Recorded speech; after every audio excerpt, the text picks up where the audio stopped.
나는 올해 73입니다.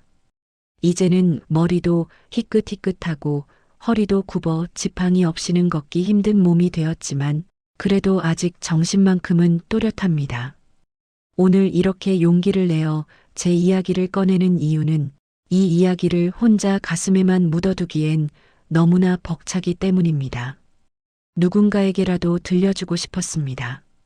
제 인생에서 가장 후회스러웠던 선택과 그리고 50년이 지나서야 알게 된 진실에 대해서 말입니다. 저는 경상도 작은 시골 마을에서 태어났습니다. 1950년대 태어난 저희 세대는 모두가 가난했습니다.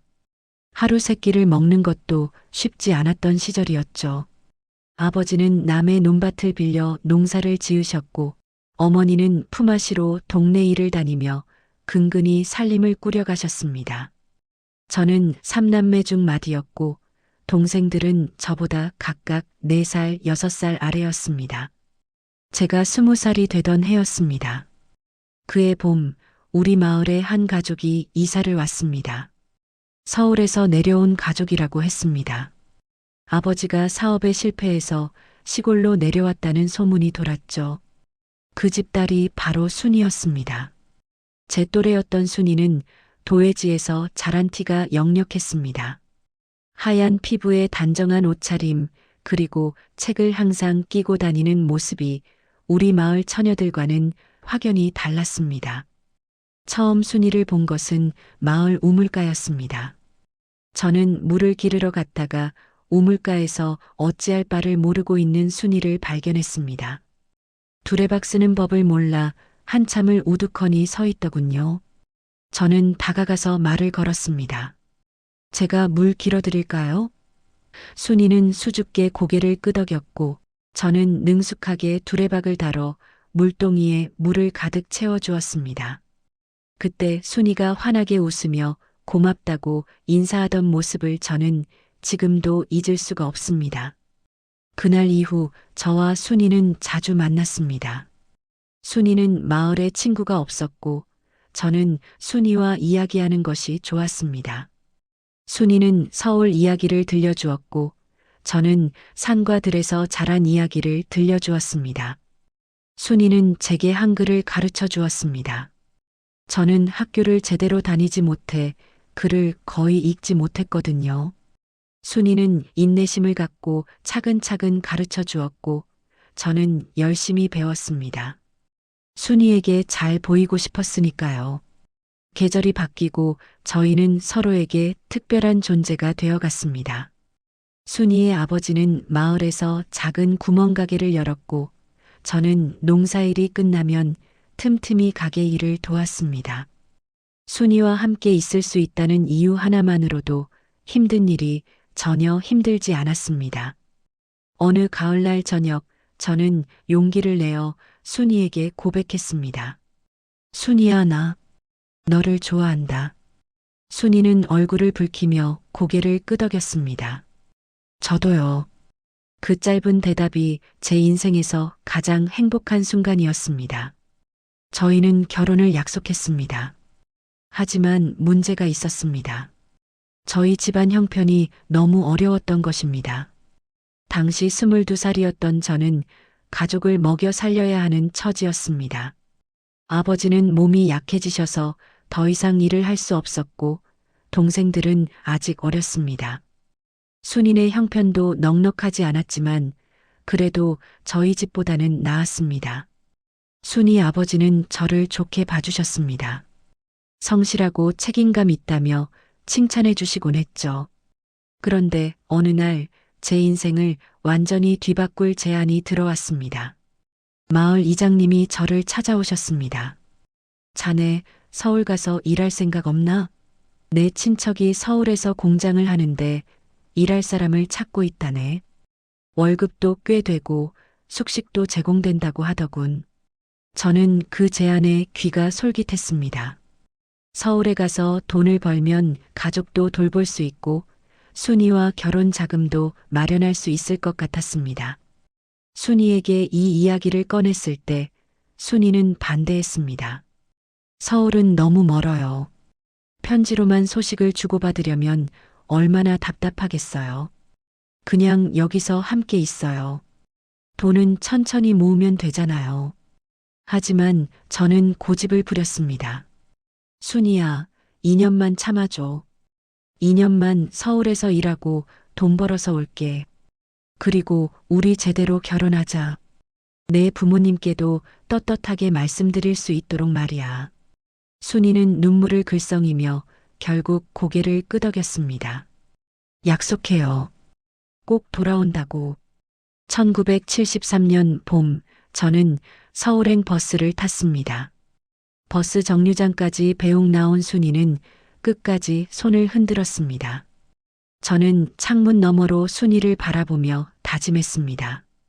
2년, 아니 1년 반이면 충분히 돈을 모을 수 있을 거야. 그때 돌아가서 순이와 결혼하자.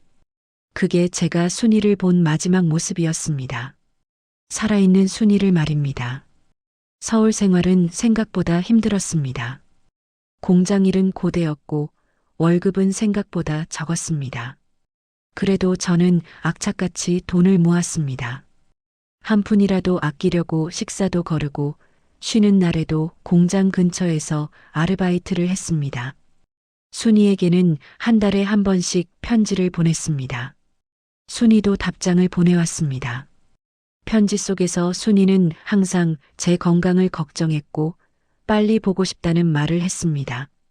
그렇게 6개월이 지났을 때였습니다. 고향에서 급한 전보가 왔습니다. 아버지 위독. 급히 귀가 바람. 저는 황급히 고향으로 내려갔습니다. 아버지는 폐렴으로 쓰러지셨고 병원비가 급하게 필요했습니다. 제가 서울에서 모은 돈을 거의 다 쓰고 나니 다시 밑바닥이었습니다.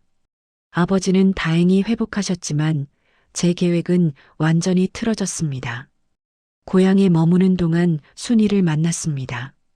순이는 여전히 아름다웠고 저를 반갑게 맞아주었습니다. 하지만 저는 순이에게 솔직한 이야기를 할 수 없었습니다. 돈을 모으지 못했다는 것을, 앞으로도 얼마나 더 걸릴지 모른다는 것을 차마 말할 수 없었습니다. 저는 그저 좀 더 있다가 갈게. 조금만 더 기다려줘라고만 말했습니다. 서울로 돌아온 저는 더욱 악착같이 일했습니다. 하루에 4시간만 자고 일했습니다. 몸은 힘들었지만 순이 생각만 하면 견딜 수 있었습니다. 그런데 그해 겨울 편지가 끊겼습니다. 순이에게 편지를 보내도 답장이 오지 않았습니다. 처음에는 편지가 분실된 줄 알았습니다. 하지만 2통, 3통을 보내도 답장이 없었습니다. 불안한 마음에 고향에 전화를 걸었습니다. 그때는 마을에 공중전화가 하나 있었고 이장님께 부탁해서 순이네 소식을 물었습니다. 이장님의 대답은 충격적이었습니다. 순이네 가족이 보름 전에 서울로 이사 갔다네. 갑자기 떠나서 마을 사람들도 다들 놀랐어. 저는 머릿속이 하얘졌습니다. 순이가 서울로 왔다고? 왜 제게 말하지 않았을까? 어디로 간 걸까? 저는 미칠 것 같았습니다. 이장님은 정확한 주소는 모른다고 했습니다. 다만 서울 어딘가로 갔다고만 들었다고 했습니다. 저는 순이를 찾기 시작했습니다. 서울은 너무 넓었습니다. 쉬는 날마다 동사무소를 찾아다니며 순이네 가족의 전입신고 기록을 찾아보려 했지만 개인정보라며 알려주지 않았습니다. 몇 달을 헤맸지만 순이의 행방은 알 수 없었습니다. 저는 절망했습니다. 순이가 저를 떠난 것이라고 생각했습니다. 기다리다 지쳐서 시골 총각인 저를 포기한 것이라고 결론지었습니다. 그렇게 1년이 더 지났습니다. 저는 마음의 상처를 안고 일에만 매달렸습니다. 그러던 어느 날 공장 사장님이 저를 불렀습니다. 자네, 이제 나이도 있고 성실하니 우리 집사람 조카를 한번 만나보지 않겠나? 맞선 제의였습니다. 저는 거절했습니다. 아직 마음의 준비가 안 됐습니다. 하지만 사장님은 계속 권유했고 부모님도 고향에서 편지를 보내 결혼하라고 재촉했습니다. 결국 저는 맞선을 받습니다. 상대는 영자라는 여자였습니다. 순이만큼 예쁘지도 순이만큼 교양 있지도 않았지만 착하고 성실해 보였습니다. 몇 번의 만남 끝에 저희는 결혼했습니다. 1975년 가을이었습니다. 순이를 마지막으로 본 지 2년 반 만의 일이었습니다. 결혼 생활은 평범했습니다. 영자는 좋은 아내였습니다. 아이도 둘을 낳았습니다. 아들 하나, 딸 하나. 저는 성실하게 일했고 영자는 알뜰하게 살림을 꾸렸습니다. 점점 생활이 나아졌습니다. 공장에서 승진도 했고 나중에는 작은 집도 마련했습니다. 겉으로 보기엔 행복한 가정이었습니다. 하지만 저는 알고 있었습니다. 제 마음 한구석에 여전히 순이가 남아있다는 것을. 가끔 꿈에 순이가 나타났습니다. 우물가에서 웃던 그 모습 그대로. 저는 꿈에서 깨면 허전함에 한동안 멍하니 있곤 했습니다. 영자에게 미안했습니다. 영자는 좋은 아내였지만 저는 영자를 순이만큼 사랑하지 못했습니다. 그게 평생의 죄책감이었습니다. 세월은 흘러 저는 예순이 되었고 정년퇴직을 했습니다. 아이들도 다 자라서 결혼해서 나갔습니다. 손주도 셋이나 생겼습니다. 영자와 단둘이 남았습니다. 영자는 여전히 저를 잘 돌봐주었습니다. 저도 영자에게 잘하려고 노력했습니다. 이제는 순이 생각도 많이 줄어들었습니다. 그냥 젊은 시절의 아련한 추억으로 간직하고 살았습니다. 그런데 3년 전 영자가 쓰러졌습니다. 뇌졸중이었습니다. 다행히 목숨은 건졌지만 반신불수가 되었습니다. 저는 영자를 간병했습니다. 병원과 집을 오가며 헌신적으로 돌봤습니다. 영자는 말을 제대로 할 수 없었지만 눈빛으로 고마워했습니다. 저는 그제야 깨달았습니다. 제가 영자를 얼마나 많이 의지하고 살았는지, 얼마나 소중한 존재였는지를. 영자는 1년을 더 버티다가 세상을 떠났습니다. 저는 큰 상실감에 빠졌습니다. 50년을 함께 산 동반자가 떠난 빈자리는 너무나 컸습니다. 아이들은 저를 걱정해서 요양원에 가시라고 권했지만 저는 거절했습니다. 아직 혼자 살 수 있다고, 집에서 살고 싶다고 했습니다. 혼자 남은 집은 너무 조용했습니다. 저는 매일 공원에 나가 시간을 보냈습니다. 같은 또래 노인들과 어울리며 바둑도 두고 이야기도 나눴습니다. 그렇게 하루하루를 보냈습니다. 그러던 어느 날이었습니다. 지난주 목요일 평소처럼 공원 벤치에 앉아 있는데 누군가 옆에 앉았습니다. 실례지만 혹시 박진수 씨 아니신가요? 옆을 돌아보니 한 할머니가 저를 빤히 쳐다보고 있었습니다. 주름진 얼굴이었지만 눈매가 어딘가 낯익었습니다. 네, 제가 박진수인데요. 누구시죠? 할머니는 떨리는 목소리로 말했습니다. 저, 순이에요. 김순이. 저는 심장이 멎는 줄 알았습니다. 순이? 그 순이? 50년 전 제가 찾아 헤매던 그 순이? 믿을 수 없었습니다. 하지만 그 눈매는 분명했습니다. 우물가에서 환하게 웃던 그 눈매. 순이? 순이가 맞아? 순이는 눈물을 글썽이며 고개를 끄덕였습니다. 우리는 한참을 말없이 서로를 바라보았습니다. 50년이라는 세월이 우리 사이에 흘렀습니다. 그 세월이 우리를 이렇게 늙게 만들었습니다. 저는 떨리는 손으로 순이의 손을 잡았습니다. 순이도 제 손을 꽉 잡았습니다. 그렇게 한참을 손을 잡고 있다가 저는 물었습니다. 순이야, 그동안 어떻게 산 거야? 왜 연락이 없었어? 순이는 긴 한숨을 내쉬었습니다. 긴 이야기예요. 커피라도 한잔하면서 이야기할까요? 우리는 공원 근처 찻집으로 갔습니다. 그리고 순이는 이야기를 시작했습니다.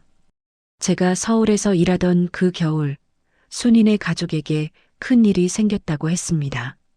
순이 아버지가 보증을 잘못 써서 빚을 떠안게 됐다고 했습니다. 채권자들이 찾아와 독촉을 했고 결국 순이네 가족은 야반도주하듯 서울로 올라왔다고 했습니다. 저도 진수 씨한테 편지를 쓰려고 했어요. 하지만 아버지가 막으셨어요. 진수 씨한테 짐이 되기 싫다고, 우리 가족 때문에 진수 씨 인생 망치고 싶지 않다고 하셨어요. 순이는 눈물을 닦으며 계속했습니다. 그래도 저는 진수 씨를 잊을 수가 없었어요. 몰래 편지를 쓰려고 했지만 우리가 어디 사는지 주소를 알려줄 수가 없었어요. 채권자들이 찾아올까봐 두려웠거든요. 순이는 서울에서 온갖 힘든 일을 다 겪었다고 했습니다. 공장에서 일하고 식당에서 설거지하고 청소부로도 일했다고 했습니다. 그렇게 가족의 빚을 조금씩 갚아나갔다고 했습니다. 그러다가 어느 날 공장에서 같이 일하던 남자를 만났어요. 저보다 5살 많았는데 착한 사람이었어요. 저희 가족 사정을 알면서도 결혼하자고 했어요. 순이는 고민 끝에 그 남자와 결혼했다고 했습니다. 1976년이었다고 했습니다. 제가 영자와 결혼한 지 1년 후였습니다. 하지만 결혼하고도 진수 씨 생각을 잊을 수가 없었어요. 남편한테 미안했지만 마음 한구석엔 항상 진수 씨가 있었어요. 저는 순이의 이야기를 들으며 눈물이 났습니다. 순이도 저와 똑같은 마음으로 살아왔다니. 순이는 남편과 사이에 자식 하나를 낳았다고 했습니다. 딸이었다고 했습니다. 남편은 성실한 사람이었고 순이네 가족의 빚도 함께 갚아주었다고 했습니다. 그렇게 평범하게 살다가 10년 전에 남편이 암으로 세상을 떠났다고 했습니다. 남편이 임종 직전에 제 손을 잡고 말했어요. 여보, 나는 당신이 누군가를 마음에 두고 산다는 걸 알았소. 하지만 괜찮소. 당신은 내게 좋은 아내였으니까. 그 말을 듣고 저는 정말 많이 울었어요. 순이는 남편이 떠난 후 혼자 살았다고 했습니다. 딸은 결혼해서 미국에 살고 있다고 했습니다. 손주도 둘 있다고 했습니다. 가끔 외로웠어요. 그래서 요즘은 이 공원에 자주 나와요. 그러다가 오늘 진수 씨를 본 거예요. 처음엔 확신이 없었어요. 50년이나 지났으니까요. 하지만 걸음걸이를 보고 알았어요. 진수 씨가 맞다고. 저도 순이에게 제 이야기를 들려주었습니다. 영자와의 결혼, 아이들, 그리고 영자를 떠나보낸 이야기까지. 순이는 제 손을 꽉 잡으며 말했습니다. 진수 씨도 참 힘들게 사셨네요. 하지만 좋은 가정을 꾸리셨잖아요. 부인께 잘해드렸다니 다행이에요. 저는 고개를 끄덕였습니다. 순이도 좋은 남편을 만났잖아. 다행이야. 그렇게 우리는 몇 시간을 이야기했습니다. 50년 동안 쌓인 이야기들을 쏟아냈습니다. 해가 지고 찻집에 불이 켜질 때까지 이야기했습니다. 마침내 헤어질 시간이 되었을 때 순이가 가방에서 무언가를 꺼냈습니다. 낡은 통장이었습니다. 진수 씨, 이거 받아주세요. 저는 의아했습니다. 이게 뭐야? 순이는 떨리는 손으로 통장을 펼쳤습니다. 제가 진수 씨를 잊지 못해서 만든 통장이에요. 진수 씨와 결혼하지 못한 대신 진수 씨 생각할 때마다 조금씩 돈을 넣었어요. 처음에는 1,000원, 나중에는 10,000원씩 50년 동안 모은 거예요. 저는 통장의 잔액란을 봤습니다. 그리고 그 금액을 본 순간 저는 그만 소리 없이 울어버렸습니다. 5천만 원이 넘는 금액이었습니다. 50년 동안 순이는 저를 생각하며 이렇게 돈을 모아왔다는 겁니까? 순이야. 이게 무슨... 순이는 고개를 저었습니다. 진수 씨와 결혼했더라면 함께 모았을 돈이에요. 이제라도 진수 씨께 드리고 싶어요. 손주들한테 용돈이라도 주세요. 저는 통장을 받을 수 없었습니다. 안 돼. 이건 순이가 평생 모은 돈이잖아. 내가 어떻게 받아? 하지만 순이는 고집을 부렸습니다. 제발 받아주세요. 그래야 제 마음이 편해요. 진수 씨를 위해 제가 할 수 있는 마지막 일이에요. 순이의 눈에서 눈물이 흘러내렸습니다. 우리는 한참을 실랑이했습니다. 결국 저는 순이의 간곡한 부탁에 통장을 받았습니다. 하지만 조건이 있었습니다. 순이야, 내가 이 돈 받을게. 대신 우리 앞으로 남은 시간이라도 함께 보내자. 친구로서라도 좋아. 이제 우리 늙었으니 서로 의지하며 살자. 순이는 환하게 웃었습니다. 50년 전 우물가에서 보던 그 미소였습니다. 그날 이후 저와 순이는 거의 매일 만납니다. 공원에서 산책도 하고 함께 식사도 합니다. 이야기를 나누고 옛 추억을 떠올립니다. 가끔 고향 이야기를 하면 순이는 그때처럼 수줍게 웃습니다. 저도 젊은 시절로 돌아간 기분이 듭니다. 순이가 준 통장은 제 서랍 깊숙이 넣어두었습니다. 한 푼도 쓰지 않았습니다. 쓸 수가 없습니다. 그 돈은 순이의 50년 인생이 담긴 것이니까요. 저는 그 통장을 볼 때마다 가슴이 먹먹해집니다. 한 여자가 평생 한 남자를 잊지 못하고 이렇게 마음을 담아왔다는 것이 너무나 애틋하고 또 미안합니다. 며칠 전 순이와 함께 고향 마을을 다녀왔습니다. 50년 만에 찾은 고향은 많이 변해 있었습니다. 옛날 우물은 사라지고 그 자리에 작은 공원이 들어서 있었습니다. 순이네 집이 있던 자리는 이제 다른 건물이 들어서 있었습니다. 저희 집도 헐리고 새 집이 지어져 있었습니다. 우리는 공원 벤치에 앉아 한참을 말없이 풍경을 바라보았습니다. 그때 순이가 조용히 말했습니다. 진수 씨, 후회해요? 저는 잠시 생각하다가 대답했습니다. 후회? 아니, 후회는 아니야. 그때 내가 다른 선택을 했더라면 지금 내 자식들과 손주들은 없었을 테니까. 영자도 만나지 못했을 거고. 다만, 아쉬울 뿐이야. 우리가 함께 할 수 있었다면 얼마나 좋았을까 하는. 순이도 고개를 끄덕였습니다. 저도 그래요. 후회는 아니에요. 제 남편도 좋은 사람이었고 딸도 잘 자라줬어요. 다만 진수 씨와 함께 늙어가는 모습을 상상하곤 했어요. 함께 밥 먹고 함께 산책하고 함께 손주들 돌보고 그런 평범한 일상들이요. 저는 순이의 손을 잡았습니다. 주름투성이가 된 손이었지만 여전히 따뜻했습니다. 순이야, 우리 이제라도 그렇게 살자. 비록 부부는 아니지만 좋은 친구로 남은 시간을 함께 보내자. 함께 밥 먹고 함께 산책하고 그렇게 살다가 언젠가 둘 중 하나가 먼저 가게 되더라도 최소한 후회는 없도록 말이야. 순이는 눈물을 흘리며 고개를 끄덕였습니다. 우리는 그날 고향 마을을 떠나면서 약속했습니다.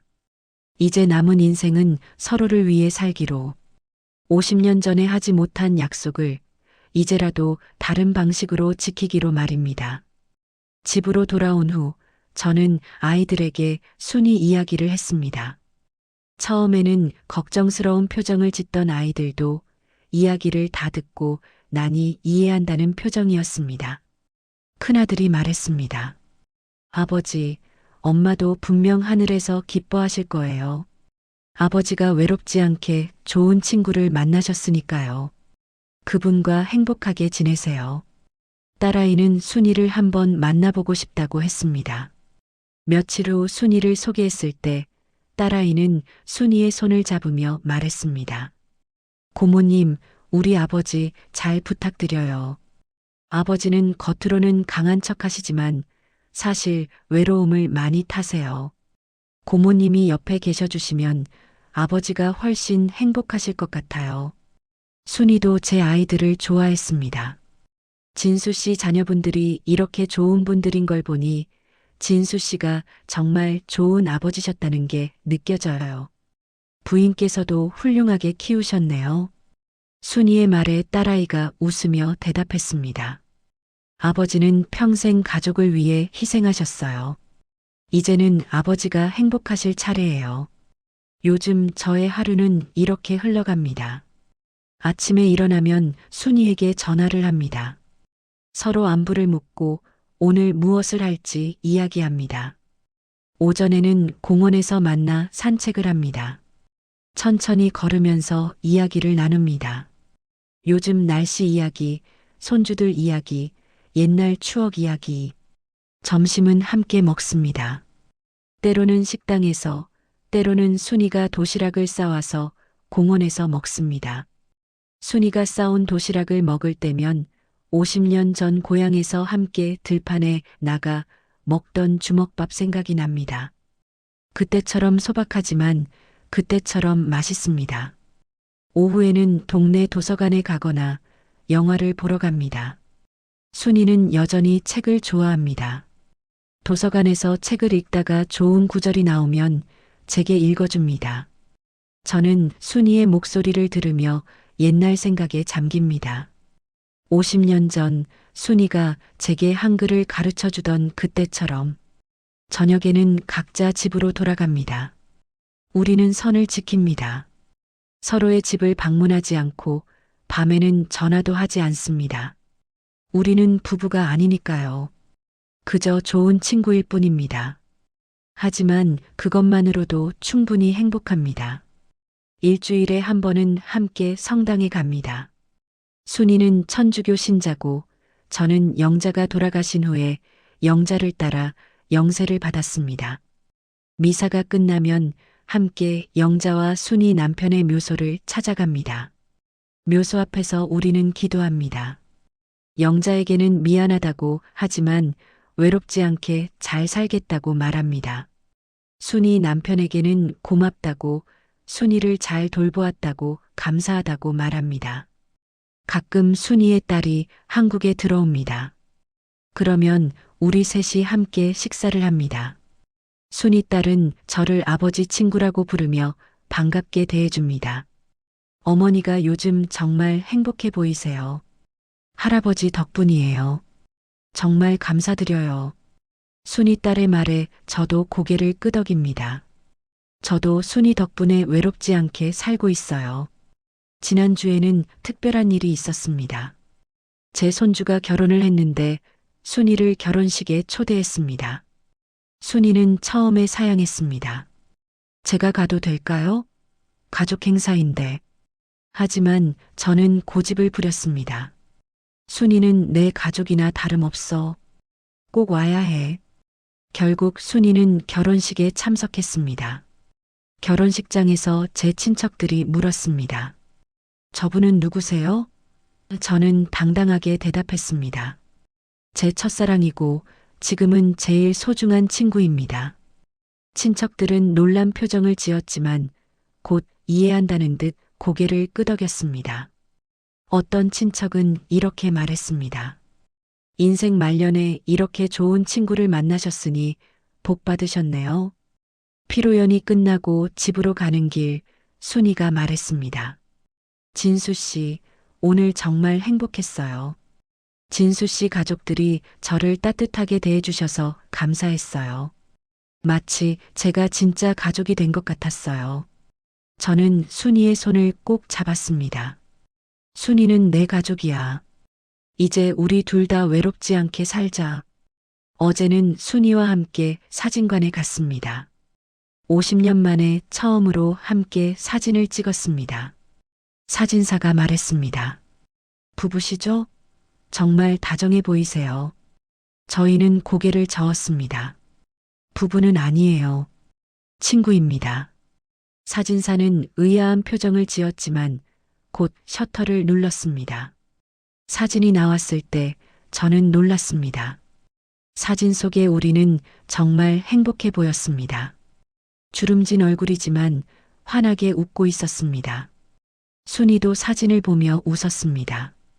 우리 이렇게 행복해 보여요? 저는 고개를 끄덕였습니다.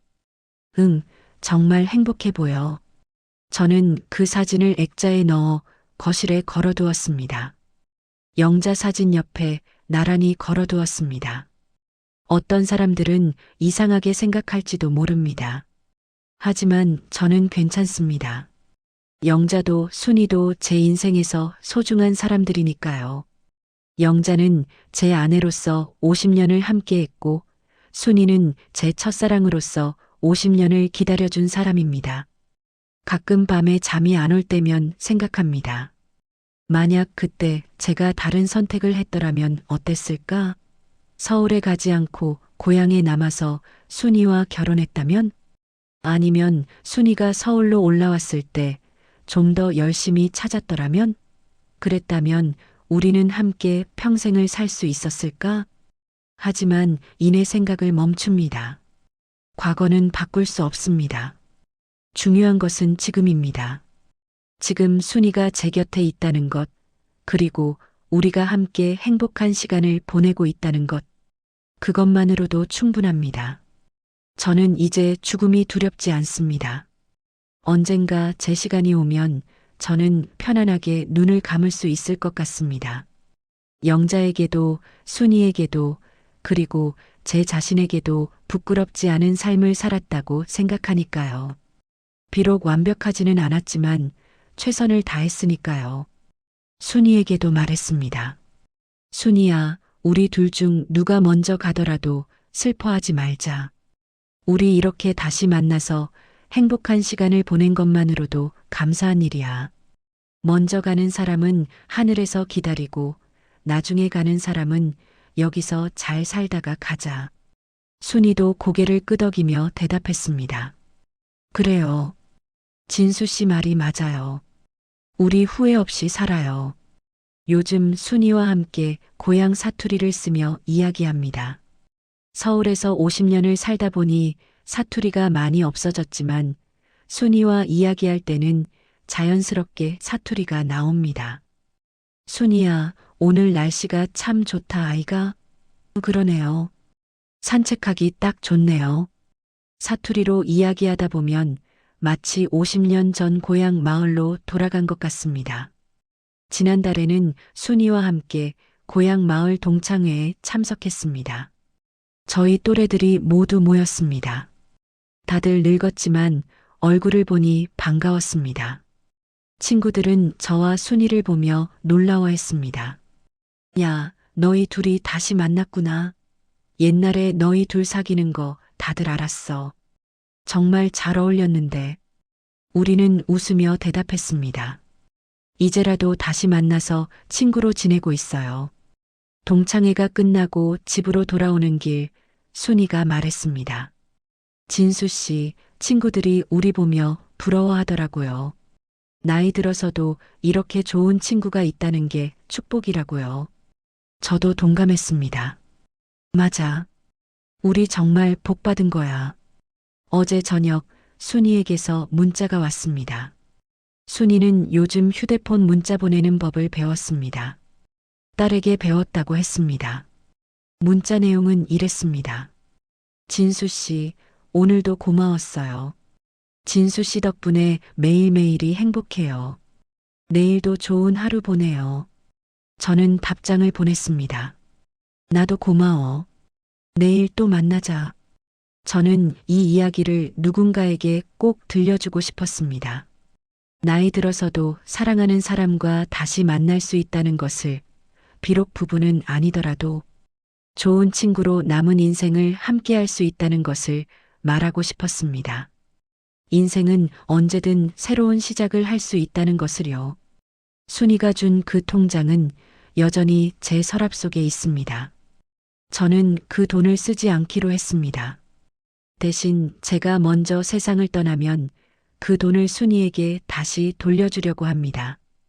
그리고 순이가 먼저 세상을 떠나면 그 돈으로 순이를 위한 장학금을 만들려고 합니다. 순이처럼 어려운 환경에서도 꿈을 잃지 않는 젊은이들을 돕는 장학금을요. 오늘도 저는 순이를 만나러 갑니다. 공원 벤치에서 기다리고 있을 순이를 생각하면 발걸음이 가벼워집니다. 비록 50년이 늦었지만 우리는 지금 행복합니다. 그리고 저는 압니다. 영자도 하늘에서 미소 지으며 지켜보고 있다는 것을, 순이의 남편도 함께 미소 짓고 있다는 것을요. 인생은 참 묘합니다. 50년 전에는 이별이 끝인 줄 알았는데 50년 후에 다시 만났습니다. 그리고 깨달았습니다. 진정한 사랑은 시간과 공간을 초월한다는 것을, 비록 함께하지 못했어도 서로를 기억하고 그리워하는 것만으로도 사랑은 계속된다는 것을요. 저는 오늘도 순이에게 말할 겁니다. 순이야, 50년 전에는 못 지킨 약속이지만 지금부터라도 함께 행복하게 살자. 우리에게 주어진 시간이 얼마나 남았든 그 시간을 소중하게 보내자. 그리고 순이는 환하게 웃으며 대답할 겁니다. 그래요, 진수 씨. 우리 후회 없이 살아요. 이것이 제 이야기입니다. 73 노인의 늦은 사랑 이야기입니다. 누군가는 우습게 생각할지도 모릅니다. 하지만 저는 행복합니다. 순이도 행복합니다. 그것만으로 충분합니다. 인생에서 가장 중요한 것은 지금 이 순간 함께하는 사람과 행복한 시간을 보내는 것이니까요.